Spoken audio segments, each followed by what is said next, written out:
প্রিয় দর্শক, আপনাদেরকে স্বাগত জানাচ্ছি বিটিভি নিউজের সাপ্তাহিক আয়োজন সমৃদ্ধির জন্য বিনিয়োগ অনুষ্ঠানে। এই অনুষ্ঠানে আমরা সাধারণত উদ্যোক্তা, ব্যবসায়ী নেতৃবৃন্দ এবং সরকারি বিভিন্ন সংস্থার দায়িত্বশীল ব্যক্তিদেরকে আমন্ত্রণ জানিয়ে থাকি ব্যবসা বাণিজ্য, অর্থনীতি নানা দিক নিয়ে আলোচনা করার জন্য।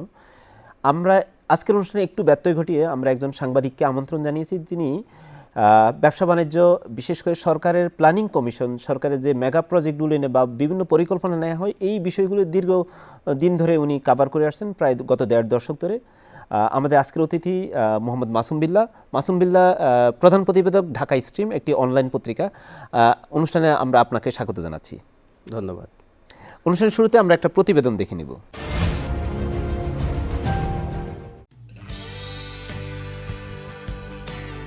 ত্রয়োদশ জাতীয় সংসদ নির্বাচন ও গণভোটের তফসিল ঘোষণার ভাষণে প্রধান নির্বাচন কমিশনার দেশের নির্বাচনের ইতিহাস, নির্বাচন প্রক্রিয়ার গুরুত্ব এবং সহযোগিতার জন্য সকল পক্ষের প্রতি আহ্বান সহ বেশ কয়েকটি গুরুত্বপূর্ণ বিষয় তুলে ধরেন। প্রিয় দেশবাসী, জাতি হিসেবে আমাদের অমোঘ শক্তি হচ্ছে স্বাধীনতা, সার্বভৌমত্ব ও গণতন্ত্রের জন্য আমাদের ভালোবাসা ও আত্মত্যাগ। দুঃখজনক হলেও সত্য যে মানসম্মত নির্বাচনের অনুপস্থিতি প্রায়শই আমাদের ঐতিহ্য এবং সামষ্টিক প্রত্যাশাকে ম্লান করেছে। এমনই এক প্রেক্ষাপটে 2024-এর গণ অভ্যুত্থান সংঘটিত হয়েছে। আমাদের ভাই বোন সন্তানদের রক্তের উপর দাঁড়িয়ে আমাদের অঙ্গীকার হচ্ছে একটি সুষ্ঠু ও সুন্দর নির্বাচন অনুষ্ঠান, যা জাতি হিসাবে আমাদের প্রত্যাশা পূরণ করবে এবং বিশ্ব দরবারে আমাদের ভাবমূর্তি উজ্জ্বল করবে। সিইসি বলেন, নির্বাচন অবাধ, সুষ্ঠু, নিরপেক্ষ ও অংশগ্রহণমূলক করতে সবার সক্রিয় অংশগ্রহণ প্রয়োজন। তিনি সকল রাজনৈতিক দলকে গণতান্ত্রিক চেতনায় উদ্বুদ্ধ হয়ে যোগ্য প্রার্থী মনোনয়ন ও প্রতিযোগিতামূলক নির্বাচনী পরিবেশ গড়ে তোলার আহ্বান জানান। আসুন আমরা আচরণবিধি মেনে একটি শান্তিপূর্ণ ও উৎসবমুখর নির্বাচন নিশ্চিত করি। শান্তিপূর্ণ সহাবস্থান এবং পারস্পরিক শ্রদ্ধা নিশ্চিত করে ভোটারদের বিশ্বাস ও আস্থা অর্জনই হোক আপনাদের লক্ষ্য। সিইসি বলেন, আগামী নির্বাচনে সবচেয়ে বড় চ্যালেঞ্জ এআই। সেই চ্যালেঞ্জ প্রতিহত করতেও সবাইকে আহ্বান জানান তিনি। বর্তমান সময়ে সামাজিক যোগাযোগ মাধ্যমে বিভিন্ন বিভ্রান্তিমূলক তথ্য ছড়ানো হয়ে থাকে। বিশেষ করে কৃত্রিম বুদ্ধিমত্তা ব্যবহার করে অসত্য তথ্য ও অপতথ্যের বিস্তার দিনকে দিন বেড়ে চলেছে। প্রতিপক্ষ দল ও প্রার্থীকে হেয় করার পাশাপাশি নারীদের প্রতি বিদ্বেষমূলক প্রচারণা আমাদের ঐতিহ্যকে ক্ষুণ্ণ করে এবং নির্বাচনকে কলুষিত করে। দেশের প্রচলিত আইন অনুযায়ী এসব রোধে প্রয়োজনীয় ব্যবস্থা গ্রহণ করা হবে। আপনাদের প্রতি আমার বিশেষ অনুরোধ, অসত্য এবং অসৎ উদ্দেশ্যে প্রচারিত কোনো তথ্যে কান দিবেন না, গ্রহণ করবেন না। মনে রাখবেন, অসত্য তথ্য শেয়ার করাও শাস্তিযোগ্য অপরাধ। পরে সিইসি ত্রয়োদশ জাতীয় সংসদ নির্বাচনের তফসিল ঘোষণা করেন। আগামী 2026 সালের ফেব্রুয়ারি মাসের 12 তারিখ রোজ বৃহস্পতিবার 300 আসনে ত্রয়োদশ জাতীয় সংসদ সাধারণ নির্বাচন এবং একই সাথে জুলাই জাতীয় সনদ সংবিধান সংস্কার বাস্তবায়ন আদেশ 2025-এর উপর গণভোট অনুষ্ঠিত হবে। ত্রয়োদশ জাতীয় সংসদ নির্বাচনের জন্য মনোনয়নপত্র দাখিলের শেষ তারিখ আগামী 29 ডিসেম্বর 2025 রোজ সোমবার। মনোনয়নপত্র বাছাই হবে আগামী 30 ডিসেম্বর 2025 রোজ মঙ্গলবার হতে 4 জানুয়ারি 2026 রোজ রবিবার পর্যন্ত। রিটার্নিং অফিসারের আদেশের বিরুদ্ধে কমিশনে আপিল দায়েরের শেষ তারিখ 11 জানুয়ারি 2026 রোজ রবিবার। কমিশনে দায়েরকৃত আপিল নিষ্পত্তির তারিখ 12 জানুয়ারি 2026 রোজ সোমবার থেকে 18 জানুয়ারি 2026 রোজ রবিবার পর্যন্ত। প্রার্থিতা প্রত্যাহারের শেষ তারিখ 20 জানুয়ারি 2026 রোজ মঙ্গলবার। রিটার্নিং অফিসার কর্তৃক চূড়ান্ত প্রার্থী তালিকা প্রকাশ ও প্রতীক বরাদ্দ 21 জানুয়ারি 2026 তারিখ রোজ বুধবার। নির্বাচনী প্রচারণা চলবে 22 জানুয়ারি 2026 রোজ বৃহস্পতিবার হতে ভোট গ্রহণ শুরুর 48 ঘন্টা আগ পর্যন্ত তথা আগামী 10 ফেব্রুয়ারি 2026 রোজ মঙ্গলবার সকাল 7:30 পর্যন্ত। ভোট গ্রহণ হবে 2026 সালের ফেব্রুয়ারি মাসের 12 তারিখ রোজ বৃহস্পতিবার। সিসি তার বক্তব্যে দেশের আপামর জনগণকে আসন্ন ত্রয়োদশ জাতীয় সংসদ নির্বাচন ও গণভোট সফল করে গণতান্ত্রিক অগ্রযাত্রায় ঐতিহাসিক ভূমিকা রাখার আহ্বান জানান। বাংলাদেশের অন্যতম চালিকা শক্তি আমাদের রেমিটেন্স যোদ্ধা তথা প্রবাসী বাংলাদেশি ভোটারদের প্রথমবারের মতো ভোটের আওতায় আনা হচ্ছে। একইভাবে প্রথমবারের মতো ভোটের আওতায় আসছেন আইনি হেফাজতে থাকা ভোটারগণ। আমি আশা করি আপনাদের স্বতঃস্ফূর্ত অংশগ্রহণের মাধ্যমে ভোটের অনুষ্ঠান উৎসবে রূপ নেবে।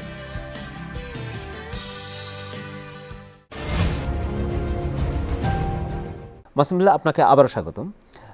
আপনি দীর্ঘ সময় ধরে প্ল্যানিং কমিশনটা ফলো করেন, যেখানে সরকারের বিভিন্ন পরিকল্পনা নেওয়া হয়, উন্নয়ন পরিকল্পনা নেওয়া হয়। একই সাথে আপনি জানেন যে এই একটা জাতীয় নির্বাচনকে কেন্দ্র করে অথবা একটা সরকার যখন পরিবর্তনের সময় আসে, তখন ব্যবসা বাণিজ্য এবং সরকারের প্ল্যানিংগুলিতে এক ধরনের স্থবিরতা নেমে আসে। এই গত 2024-এর জুলাই আন্দোলনের পর একটি অন্তর্বর্তীকালীন সরকার দায়িত্ব নিয়েছে। তখন থেকে প্রত্যেকের মাঝে একটা ছিল, আকাঙ্ক্ষার জায়গা ছিল যে জাতীয় নির্বাচনটা কবে হবে। যদিও প্রফেসর মোহাম্মদ ইউনূস অন্তর্বর্তী সরকারের প্রধান, উনি শুরু থেকে ঘোষণা দিয়ে রাখছেন যে সময়মতো নির্বাচন অনুষ্ঠান হবে, এবং ফেব্রুয়ারির ঘোষণা ওনার আগে থেকে ছিল। এই তফসিল ঘোষণা এবং আমাদের অর্থনীতিতে এটার কী ধরনের প্রভাব পড়তে পারে, শুরুতে আপনার কাছ থেকে জানতে চাইব। সাধারণত যেটা হয় যে বাংলাদেশে এই ধরনের সরকার ব্যবস্থা কিন্তু দ্বিতীয়বার আসলো আমাদের সময়ে। সর্বপ্রথম আমরা 2007 সালে এরকম একটা সরকার দেখেছিলাম, সেটাও অন্য প্রেক্ষাপটে এসেছিল।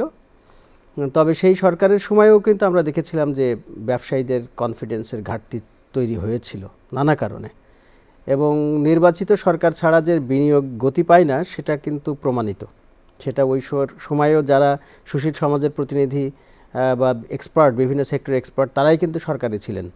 কিন্তু গণতন্ত্রের যে একটা বিরাট গুরুত্ব আছে, সেটা গণতন্ত্রে উত্তরণ হলে রাজনৈতিক দলগুলো অনেক দুর্নীতি করে বলা হয়, রাজনৈতিক সরকার হলে দুর্নীতিতে ছেয়ে যাবে, নানান কথা বলা হয়। কিন্তু দিন শেষে যেটা হয়, রাজনীতিবিদদের হাতেই শাসন ব্যবস্থাটা অপেক্ষাকৃত ভালো।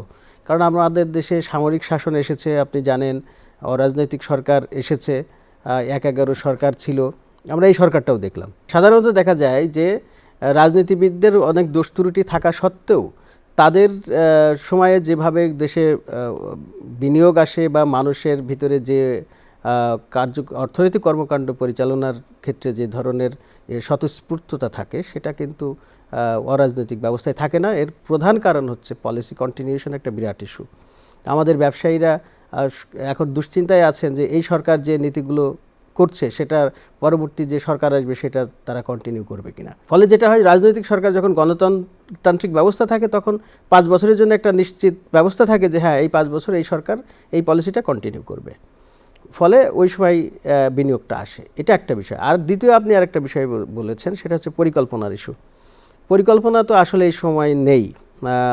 আওয়ামী লীগ সরকারের আমলে পঞ্চবার্ষিক পরিকল্পনার ভিত্তিতে তারা দেশের উন্নয়ন কর্মকাণ্ডগুলো পরিচালনা করেছে, এবং বর্তমানে এই সরকার ক্ষমতা গ্রহণের পর যেহেতু আওয়ামী লীগের ওই পরিকল্পনার দলিল বাস্তবায়ন এই সরকারের জন্য ম্যান্ডেট নয়, এক। দ্বিতীয় কথা হলো যে ওই পরিকল্পনার অধীনে যে সমস্ত প্রকল্প নেওয়া হয়েছিল, অনেকগুলো প্রকল্পই অপ্রয়োজনীয় এবং অনেক প্রকল্পেই অর্থ তছরূপ হয়েছে এবং তছরূপের সুযোগ রয়েছে। ফলে যথাযথভাবেই এই সরকার এসে সেটা স্থগিত করে, কিন্তু সেই পরিকল্পনা যে স্থগিত হয়েছে সেটা কিন্তু আইনিভাবে হয়নি, মৌখিকভাবে হয়েছে।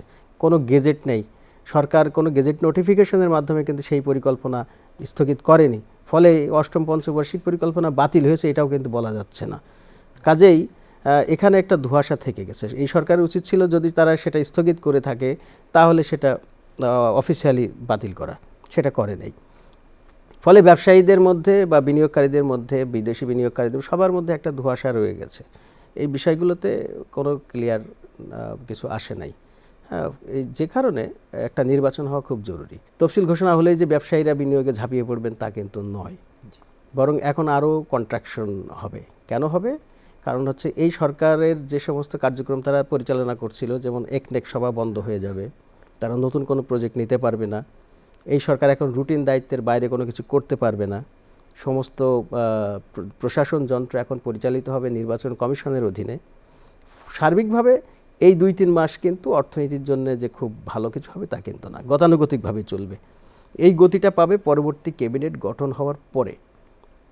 সেই ক্যাবিনেটের সাথে ব্যবসায়ীদের সম্পর্ক কেমন হবে, জনপ্রতিনিধিরা তাদের এলাকায় কী ধরনের কর্মকাণ্ড পরিচালিত করবেন এবং সেই সরকারের পলিসিগুলো বাস্তবায়নের ক্ষেত্রে, রাজনৈতিক অঙ্গীকার বাস্তবায়নের ক্ষেত্রে সরকারের যে মেশিনারি আছে তারা কতটা স্বতঃস্ফূর্ততা দেখাবে, তার উপরেই নির্ভর করবে পরবর্তীতে বিনিয়োগ কতটা হবে।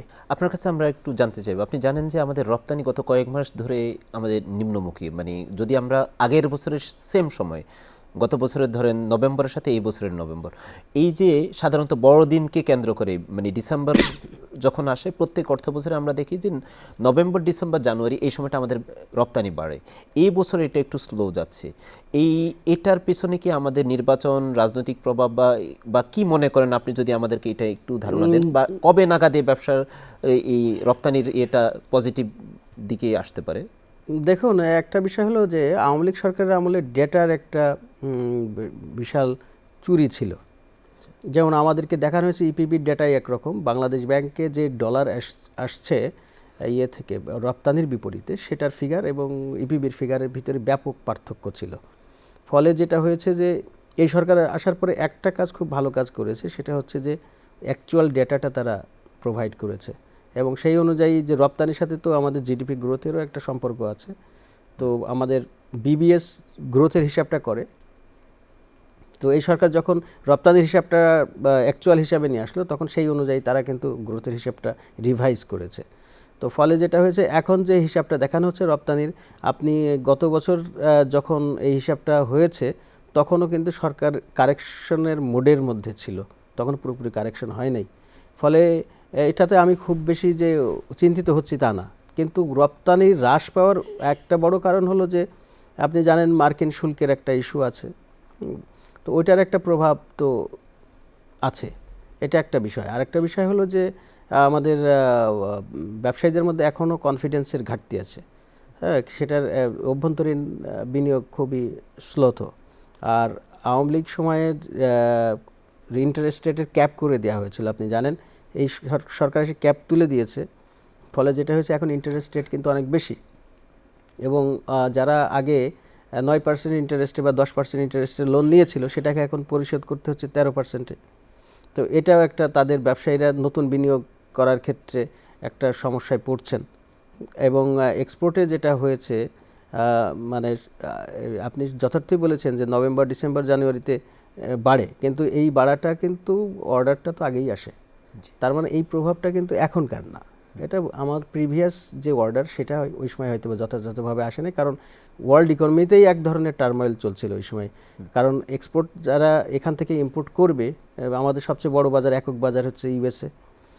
তো ইউএসএর বাজারে যখন এই শুল্কের বিষয়টা আসলো, তখন তাদের ওখানকার যে ব্যবসায়ীরা তারা স্বাভাবিকভাবেই সেখানে কন্ট্রাকশন একটা শুরু হবে, চাহিদা কমে যাবে। যখন আপনার একটা পণ্যের শুল্ক বেড়ে যাবে, তখন তো ওখানকার ভোক্তাকে সেটা পরিশোধ করতে হবে। ফলে ওখানকার ব্যবসায়ীরা অর্ডার কমিয়ে দিয়েছেন, এটা একটা বড় কারণ। আপনাকে যদি আমি এখানে একটু শেয়ার করি, আপনি যদি মার্কিন যুক্তরাষ্ট্র কিংবা ইউকের অনলাইন সেলস দেখেন, তাদের কিন্তু আগের বছরের একই সময়ের তুলনায় তাদেরও অনলাইন সেলস এবছর পড়তির দিকে, মানে নেতিবাচক হয়েছে। এটার একটা কারণ যেটা আপনি মার্কিন শুল্কের কথা বলছেন, মার্কিন শুল্কে বাংলাদেশ হয়তো সুবিধা পাচ্ছে, কিন্তু বাংলাদেশের যে রপ্তানিটা ইউএসএতে যাচ্ছে, ওইখানে অন্য দেশে যে রপ্তানিটা যাওয়ার কথা ছিল, সে ওইখান থেকে সরে এসে অন্য বাজারে বাংলাদেশের প্রতিযোগী হয়ে উঠছে। সে মানে বাংলাদেশ ওই মার্কেটে এখন হারাচ্ছে, আমেরিকাতে কিছু সুবিধা পাইলেও অন্য জায়গায় হারাচ্ছে। অন্যদিকে আমেরিকান জনগণের উপরে কিন্তু শুল্কের চাপের কারণে তাদের ইনফ্লেশনের প্রেসার চলে আসছে, তাদের বিক্রি এই কারণে পড়ে গেছে। তো আমরা যেটা দেখতেছি, ব্যবসায়ীদের সাথে আমাদের যেটা আলোচনা বিভিন্ন সময় হচ্ছে, একজন উদ্যোক্তার সাথে আমার কথা হচ্ছে, উনি বলল যে অন্যান্য বছরের এই সময় ওনার কাছে ক্যাপাসিটির বাইরে এডিশনাল 20% অর্ডার থাকতো, মানে 120% সক্ষমতা নিয়ে ওনাকে চলতে হতো, যেটা যে সময়টা লিন সিজন ওই সময় এটা কাভার করতো। ওনার এখন উনি শতভাগ সক্ষমতায় চলছে। এটাতে ওনার আশঙ্কা হলো সামনের লিন সিজনে এসে ওনার হয়তো ক্যাপাসিটি ফাঁকা যেতে পারে, এই একটা আশঙ্কার জায়গা আছে। তবে তাদের আরেকটা যেটা আমাদেরকে জানিয়েছে, তাদের একটা প্রত্যাশার কথা, যে ইউএসের জনগণ বা ওয়ার্ল্ড ইকোনমি হয়তো এই ধাক্কাটা সামলে উঠতে হয়তো 3-4 মাস সময় লাগতে পারে, মানে তারা অ্যাডপ্ট করে নেবে, এটা অভিযোজন ক্ষমতায় তারা সহনীয় মাত্রায় আসবে, এবং এই বিক্রি শেষে তাদের যদি স্টোরগুলি ফাঁকা হয় তখন হয়তো নতুন অর্ডার আসতে পারে, তাদের এটা একটা প্রত্যাশা। আপনার কাছে আরেকটা বিষয় জানতে চাইবো, এই যে আপনি শুরুতে বলছিলেন যে আমাদের এখানে যে পরিকল্পনাগুলি করা হয়, বিভিন্ন প্রজেক্ট নেওয়া হয়, অপ্রয়োজনীয় প্রজেক্ট নেওয়া হয়, যে আপনি তো দীর্ঘ সময় ধরে ইয়ে করছেন, আমরা যেটা একটা অভিযোগ শুনি যে মন্ত্রীর শ্বশুর বাড়ির দিকে একটা প্রজেক্ট নেওয়া হয়েছে, অথবা এমপির স্ত্রীর ডিজায়ার অনুযায়ী। তো এইরকম কতগুলি প্রজেক্ট আপনারা গত 16 বছরের ইয়েতে দেখছেন, বা কি ধরনের আমাদের অর্থনীতির ক্ষতি হয়েছে? শ্বেতপত্রে এইগুলি নিয়ে কিছু ধারণা দেওয়া হয়েছে? আর শ্বেতপত্রে যেটা এসছে সেটাতে একদম এক্সাক্ট ফিগার হিসেবে কিছু আসেনি ওরকম। তবে যেটা হয়েছে যে বড় কিছু প্রজেক্টের কথা বলা যায়, পদ্মা সেতুর রেল লিঙ্ক যে প্রজেক্টটা, এটা কিন্তু খুব একটা প্রয়োজনীয় প্রজেক্ট না। সারাদিনে 2-3টা ট্রেন চলে, তার জন্য 40,000 কোটি টাকার একটা প্রজেক্ট, এটা আমাদের জন্য খুবই ল্যাভিশ একটা প্রজেক্ট। তারপরে আরেকটা প্রজেক্ট আমি বলতে পারি, যেমন কর্ণফুলী টানেল, এটা কিন্তু একটা লুজিং কনসার্ন হিসেবে আছে। এগুলো সবই আমাদের বৈদেশিক ঋণের টাকায় করা এবং উচ্চ সুদ পরিশোধ করতে হবে, সবগুলো হার্ড টার্ম লোন। যেমন আমাদের 2 ধরনের লোন আছে, একটা সফট টার্ম আর একটা হচ্ছে হার্ড টার্ম। তো এইগুলো কিন্তু চীনের হার্ড টার্ম লোনে করা, ফলে এটা 40 বছরে আমাদের পরিশোধ করতে হবে। তো লং টার্মে আমাদের কিন্তু এই ধরনের কিছু অপ্রয়োজনীয় বিষয় রয়ে গেছে। আর ছোটোখাটো কিছু প্রজেক্ট, যেমন মন্ত্রণালয় পর্যায়ে কিছু প্রজেক্ট অনুমোদন করতে পারেন মন্ত্রী মহোদয় নিজে, আর পরিকল্পনা মন্ত্রীর ক্ষমতা হচ্ছে 50 কোটি টাকা পর্যন্ত। তো এই পর্যায়ে যেও দেখা যায় যে কিছু কিছু প্রজেক্ট মন্ত্রীর ডিজায়ার অনুযায়ী, আপনি যেটা বলছিলেন কারোর শ্বশুরবাড়ির পাশের রাস্তা করা বা কারোর নিজের বাড়ির রাস্তা করা, এই ধরনের প্রজেক্ট হয়। তবে মূল দুর্নীতিটা যেটা হয়েছে বিগত সময়ে সেটা হচ্ছে মেগা প্রজেক্টগুলোতে। এবং মেগা প্রজেক্টগুলোতে যেটা হচ্ছে প্রয়োজনের অতিরিক্ত অর্থ বরাদ্দ দেওয়া হয়েছে, এবং একই এমনও হয়েছে যে একটা রাস্তা 3-4বার খুঁড়ে সেটা বারবার করা হয়েছে, যেটা অপ্রয়োজনীয় ছিল। এইভাবে অপ্রয়োজনে রাস্তা করে টাকা অপচয় করা হয়েছে। এবং ওই সময়কার একজন পরিকল্পনা মন্ত্রী যিনি ছিলেন, তিনি কিন্তু এই বিষয়ে নানানভাবে তার ক্ষোভের কথাও জানিয়েছেন। এখানে শুধু যে পলিটিশিয়ানরা জড়িত তা কিন্তু নয়, আমলাতন্ত্রের একটা বিরাট ভূমিকা থাকে, কারণ প্রজেক্টগুলো প্রক্রিয়াকরণের সাথে জড়িত আমলাতন্ত্রের মেশিনারি, এবং মন্ত্রণালয়ের যে পরিকল্পনা সেল থাকে তারাই এগুলো করেন, এবং তারাই মন্ত্রীকে গাইড করেন, সচিবকে গাইড করেন। ফলে যেটা হয় যে আমরা যে আলোচনার মধ্যে আছি যে কতগুলো প্রজেক্ট, ওইভাবে আসলে হিসাব করা কঠিন। তবে সেটার টাকার অঙ্কে যদি বা পার্সেন্টেজে যদি যায়, তাহলে সেটা আমার মনে হয় যে অপচয়ের পরিমাণ 30%-এর নিচেই হবে না। তো এই টাকাটা আমাদের অপচয় হয়। আর একটা বিষয় হলো যে আমাদের একটা জেনারেল পারসেপশন আছে যে সরকারি টাকায় যে সমস্ত কেনাকাটা হয় সেটা সাধারণত বাজার থেকে আমি একটা কলম 10 টাকায় কিনলাম, কিন্তু সরকার কিনলে সেটা 20 টাকা খরচ হয়। এটার ভিতরে একটা যৌক্তিক কারণ আছে, সেটা হলো যে সরকারের ওই কেনাকাটার সাথে কিন্তু 27%-এর মতো ভ্যাট ট্যাক্স আছে, এটা যোগ করতে হয়। এর সাথে আছে যে ভেন্ডর এটাতে কাজ করবে তার প্রফিট যুক্ত আছে। বাংলাদেশে আরও যে কাজটা হয় সেটা হচ্ছে যে স্পিড মানের ইস্যুটা আপনি জানেন, যেটা আগে সরকার স্পিড মানি হিসেবে এটা স্বীকৃতি দিয়ে গেছে। তো সব মিলে এরপরেও কিন্তু যে বরাদ্দ দেওয়া হয় তাদের যথেষ্ট ভালো উন্নয়ন করা সম্ভব, কিন্তু সেটাও হয়নি। এর চেয়েও বেশি লুটপাট হয়ে গেছে। আপনি দেখেছেন যে অনেক রাস্তায় কার্পেটিং করার পরে 2 দিন পরে কার্পেটিং উঠে গেছে। তো ওখানে কিন্তু এই ধরনের সমস্ত সিনারিও বিবেচনা করেই একটা প্রজেক্টে বরাদ্দ দেওয়া হয় সরকারি প্রজেক্টে। তারপরেও সেটা এত বেশি পরিমাণে গত সময়ে অর্থ তছরূপ হয়েছে যে যথাযথভাবে এগুলো বাস্তবায়ন হয়নি। কারণ দেখা যাচ্ছে যে রিটায়ার্ড সেক্রেটারি তারা কোম্পানি খুলেছেন, রানিং সেক্রেটারি তার আত্মীয়স্বজন দিয়ে কোম্পানি খুলেছেন, তারপরে পলিটিশিয়ানরা তো আছেনই, মন্ত্রী এমপি, তাদের আত্মীয়স্বজনরা ব্যবসা বাণিজ্যের সাথে জড়িত। মজার ব্যাপার হলো যে আপনি জানেন 5ই আগস্টের পরে অনেক ঠিকাদার পালিয়ে গেছেন এবং উন্নয়ন কাজ স্থবির হয়ে গেছিল। এটা কিন্তু টাকার অভাবে হয়েছে তা কিন্তু না, মূল কারণ হচ্ছে যে ঠিকাদার কাজ করবে সে নেই, তাহলে কাজটা করবে কি? ফলে অনেক জায়গায় কিন্তু এই সরকার এসে পরবর্তীতে একটা নির্দিষ্ট সময় পরে যে সমস্ত কাজ স্থবির হয়ে পড়েছিল সেখানে নতুন করে রিটেন্ডার করে অন্য ঠিকাদার নিয়োগ দিতে হয়েছে। আর গত 15 বছরে যেটা হয়েছিল যে একটা সিন্ডিকেট তৈরি হয়ে গিয়েছিল, ফলে যেটা হচ্ছে যে ওই সময় শুধু সিন্ডিকেট তো টাকা লুটপাট করে তা না, তাদের একটা এক্সপার্টিজে গ্রো করে। ফলে আপনি হঠাৎ করে কিন্তু একটা নতুন ঠিকাদার এনে কাজ করাতে পারবেন না, তার এক্সপার্টিজের ব্যাপার আছে। তো এই সব মিলে এখন আমাদের এই সংস্কৃতি থেকে বের হয়ে আসতে হবে। সেই সংস্কৃতি থেকে বের হয়ে আসার জন্য যে ধরনের সংস্কার প্যাকেজ দরকার ছিল, বিশেষ করে প্রকল্পের ক্ষেত্রে, সেটা খুব একটা হয়েছে বলে আমার মনে হয় না। একটা কাজ করেছে এই সরকার, সেটা হচ্ছে পিপিআর এর পরিবর্তন এনেছে। তবে এই পিপিআর সঠিকভাবে বাস্তবায়ন করতে পারলে হয়তো বা অনেকটাই এটা ইয়ে হবে, মানে কমে আসবে। আরেকটা বিষয় হলো বিপিপিএ নামে একটা প্রতিষ্ঠান করা হয়েছে, যেটা আগে ছিল সিপিটিইউ। জি, এটা আলাদা অথরিটি করা হয়েছে, তারা এই টেন্ডারিংটা করে এবং শতভাগ ই টেন্ডারের ব্যবস্থা করা, এবং এই টেন্ডারেও নানান ধরনের ম্যানিপুলেশন হয়, সেইগুলো কিভাবে রিমুভ করা যায় সেই ব্যবস্থাটা শক্তিশালীভাবে মনিটরিং করা। এইগুলো যদি করা যায় তাহলে আমাদের দেখা যাবে যে পরবর্তীতে যে সরকার আসছে তারা তাদের সদিচ্ছার একটা গুরুত্বপূর্ণ বিষয়। হ্যাঁ, আর একটা বিষয় হলো যে পরিকল্পনার যে কথা বলছেন, এখন অষ্টম পঞ্চবার্ষিক পরিকল্পনার মেয়াদ কিন্তু এই বছরের জুনে শেষ হয়ে গেছে। যদি আমি ধরেও নিই যে অফিসিয়ালি সেটা বন্ধ হয় নাই, এই সরকার কোনো পরিকল্পনা করেনি। আর পরিকল্পনা ছাড়া কিন্তু উন্নয়ন কাজ, একটা আপনার পরিকল্পনা বাস্তবায়ন হবে শতভাগ সেটা বলছি না, কিন্তু একটা টার্গেট থাকা উচিত। হ্যাঁ, এবং পরবর্তী সরকার এসে 5 ইয়ার প্ল্যান মডেলে থাকবে নাকি অন্য কোনো মডেলে যাবে, যেমন এর আগে পিআরএসপি করা হয়েছিল, পোভার্টি রিডাকশন স্ট্র্যাটেজি পেপার, সেটা 2002-03 সালের দিকে। এখন পরবর্তীতে যে সরকার আসবে তারা কোন মডেলে যাবে সেটা তো আমরা এখনই বলতে পারছি না। এখন যেটা বিষয় তফসিল হলো, রাজনৈতিক দলগুলো তাদের ইশতেহার দিবে, তারা নিশ্চয়ই তাদের অর্থনৈতিক পরিকল্পনা জাতিকে জানাবে। বিএনপি তাদের 31 দফা দিয়েছে, সেখানে কিন্তু পঞ্চবার্ষিক পরিকল্পনার মাধ্যমে করবে এটা তারা বলে নাই। তারা কোন ধরনের পরিকল্পনা করবে সেটাও তারা স্পেসিফিক করেননি, কিন্তু তারা লং টার্ম মিড টার্ম পরিকল্পনা করবেন এটা বলেছেন। তো সেটা কী ধরনের পরিকল্পনা হবে আমরা তাদের ইশতেহার দেখলে বলতে পারবো। আর অন্য রাজনৈতিক দলগুলো এখনও তাদের এই ধরনের কোনো কর্মসূচির কথা বলেনি। ফলে পরবর্তীতে যে সরকারই আসুক না কেন, আমরা চাইব যে তারা যেন একটা নির্দিষ্ট পরিকল্পনার অনুসরণ করে এবং সেই গণ্ডির ভিতরে থেকে বা বিশ্ব বাস্তবতা বিবেচনায় নিয়ে তাদের পরিকল্পনা, আমাদের দেশের অর্থনৈতিক পরিকল্পনা যেন সাজায়। আপনি আপনার আলোচনায় যেটা বলছিলেন যে যারা মানে সিন্ডিকেশনের মাধ্যমে দুর্নীতি করছে, পাশাপাশি তাদের একটা এক্সপার্টিসও গ্রো হয়েছে। আমি যদি আপনাকে বলি, ছোট্ট একটা টেন্ডার, যেই কোনো একটা ছোট টেন্ডার, সে ধরেন কোনো একটা মন্ত্রণালয়ের কলম সাপ্লাইয়ের যে টেন্ডারটা দেওয়া হয়, সেখানে একটা শর্ত দিয়ে দেওয়া হয়। শর্তটা কি থাকে? ন্যূনতম 3 বছরের অভিজ্ঞতা থাকবে।